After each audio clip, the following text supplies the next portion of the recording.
کبھی ایسا وقت بھی آتا ہے کہ انسان انتہائی پریشان ہو جاتا ہے، پیسہ بھی ہاتھ میں موجود ہے، طاقت بھی موجود ہے، نعمتیں بھی موجود ہیں، آسائشیں بھی موجود ہیں، بڑا رتبہ ہے، لیکن پھر بھی ایسی پریشانی آ جاتی ہے کہ اس سے انسان نکل نہیں سکتا۔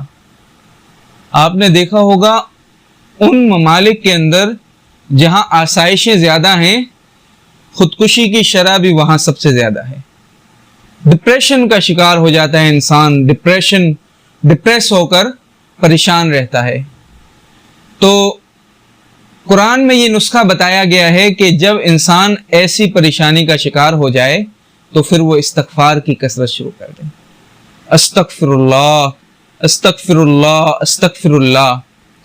چلتے پھرتے، اٹھتے بیٹھتے، آتے جاتے، کھاتے پیتے، سوتے اٹھتے، جب اسے موقع ملے نماز کے بعد، نماز سے پہلے وہ استغفار کو ورد زباں بنا لے تو پھر انشاءاللہ وہ دیکھے گا کہ یہ ڈپریشن خود بخود آہستہ ختم ہو جائے گی، اور وہ جو تکلیف، جو پریشانی جس کا کوئی حل نظر نہیں آ رہا تھا، وہ آہستہ آہستہ ختم ہوتے ہوتے بالکل غائب ہو جائے گی۔